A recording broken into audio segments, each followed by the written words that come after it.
La sixième édition du Festival de la culture sans Fescuisant s'est déroulée le week-end dernier au Palais de la Culture Jean-Pierre Guingané à Ouagadougou autour du thème La culture, facteur de paix et d'unité dans un Burkina Faso multi-ethnique. Urbain Toé, promoteur de ce rendez-vous annuel, est notre invité. Bonsoir, Monsieur Toé.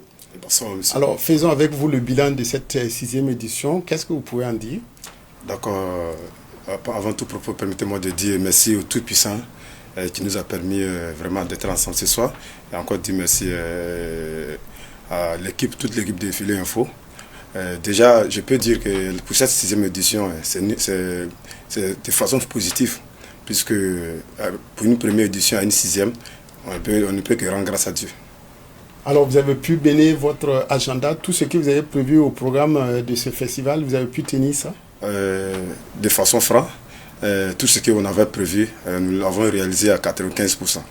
Alors, quelles sont les grandes lignes de ce festival que vous avez pu... Est-ce que c'était par rapport à la danse, c'était par rapport aux mains, et voilà. Est-ce que c'était par rapport à des thèmes de discussion que vous avez pu mener? Puisque déjà, ce festival, c'est... En tout cas, à travers, pendant ces 96 heures de ce qu'on appelle d'activité que nous avons eu à faire à Jean-Pierre Guingané, permettez-moi de dire que ce festival nous a offert une vitrine exceptionnelle sur le patrimoine du peuple sain, voilà, à travers les arts et spectacles. Quand on parle des arts et spectacles, vous avez les masques des troupes de danse, des flûtistes, des artistes, des cantateurs et cantatrices. En plus de cela, il y a la gastronomie qui est la mère locaux du pays. En plus de cela aussi, il y a l'artisanat et les expositions. L'artisanat qui est constitué également de pains tissés du pays, c'est notre identité. Et en tout cas, pas mal de choses que nous n'avons pas pu réaliser à travers ces 96 heures. Alors, vous avez dit que c'était pour promouvoir la culture sans. Est-ce qu'il y a une urgence? Est-ce qu'il y a des problèmes qui menacent cette culture sans et que vous devrez en tout cas la promouvoir ainsi à travers ce festival? Ce festival, il le fallait. Pourquoi je dis qu'il le fallait? Nous sommes une génération où le modernisme est en train de tout prendre. Pour moi, c'est le temps, nous avons en tout cas ce temps, de revoir, de reconstituer et de repartir à la source. Pour que, puisqu'on est tous affichés par des faits modernes, et pourtant il ne le faut pas. Nous sommes censés à conserver ce qu'on est venu trouver, et c'est de là que tout peut évoluer, puisque quand nous prenons la culture elle est vaste. Elle est vaste pourquoi? À travers cette culture, tout peut se résoudre. À travers cette culture, nous pouvons vraiment en tout cas garder notre dignité. À travers cette culture, notre développement endogène, elle est réalisable. Alors, on sait que la situation sécuritaire actuelle peut compromettre le Burkina Faso multi-ethnique. Est-ce que vous avez vu ce danger-là? Cela va me conduire un peu sur le thème donc on a élaboré, puisque le thème qui dit la culture, facteur de paix et d'unité dans un Burkina Faso multi-ethnique. Et cela est traduit par quoi? Parce que déjà, elle valorise la diversité ethnique, renforce la cohésion sociale et offre des mécanismes traditionnels de résolution de conflits. En un mot, je pourrais dire que la culture, c'est le ciment de l'unité nationale. Alors, vous avez pu donc discuter autour de ce thème à travers donc vos expositions, vos sorties de masques, votre gastronomie. Et quelles sont les perspectives pour ce festival? Puisqu'on sait qu'il est annuel et il se déroule en général à Ouagadougou, est-ce qu'il y a une possibilité qu'il soit recentré en pays sain? Pourquoi pas?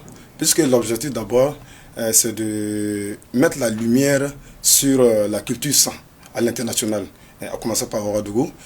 Déjà, cette culture existe en province. Et pour ce qui nous a amené à faire ça à Ouagadougou, et ça c'est de façon exceptionnelle, pour montrer à toute la communauté quelles sont les capacités, de quoi, quand on parle du paysan, et quelles sont vraiment en tout cas leurs composantes. Et du coup, cela nous a permis d'amener le festival dans la capitale, j'ose dire qu'il y a cette possibilité de répartir en province, pour ne pas dire dans des régions toujours, pour valoriser. Est-ce que vous avez des soutiens et qu'est-ce que vous voyez pour que votre festival, en tout cas le Fescuisan, puisse en tout cas grandir davantage? Je ne peux pas dire que nous n'avons pas de soutien, mais nous attendons plus que ça. Déjà, nous avons des personnes de bonne volonté qui nous soutiennent. Quant aux entreprises, ça c'est rare. Il faut que je le dise, puisque c'est une activité qui pèse. Quand vous voyez la composante de ce festival, c'est de déplacer le village entièrement à la capitale. Donc du coup, imaginez un peu ce coût, et ça pèse. Donc nous attendons toujours vraiment en tout cas que, pour ne pas dire le ministère de tutelle, voilà, qui est le ministère de la communication et de la culture, nous attendons vraiment en tout cas un soutien venant d'eux. Et surtout des mécènes aussi, parce que les mécènes peuvent porter la culture très loin. Tout à fait.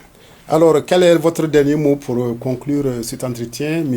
Urbain Toué, promoteur du Fescuisan?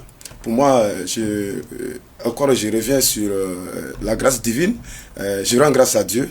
Je dis merci à tous ceux qui ont cru à ce festival, tous ceux qui sont déplacés, puisque pas seulement à Ouagadougou, il y a des gens qui sont déplacés à l'international pour venir assister. Donc du coup, ça nous réconforte et nous demandons toujours, en tout cas à ces personnes de bonne volonté, de continuer de nous soutenir. Nous sommes des enfants. Il y a un proverbe qui dit chez nous que l'enfant sait courir, mais il ne sait pas où se cacher. Nous sommes vraiment vos enfants. Continuez toujours à nous donner ces conseils, continuez toujours à nous guider vers le bon chemin pour que, en tout cas, ce projet arrive à bon port. Voilà, merci beaucoup à M. Urbain Toué, promoteur du Festival de la Culture San, dont la 6e édition s'est achevée dimanche dernier à Ouagadougou. Merci d'être venu ce soir sur notre plateau. Merci beaucoup.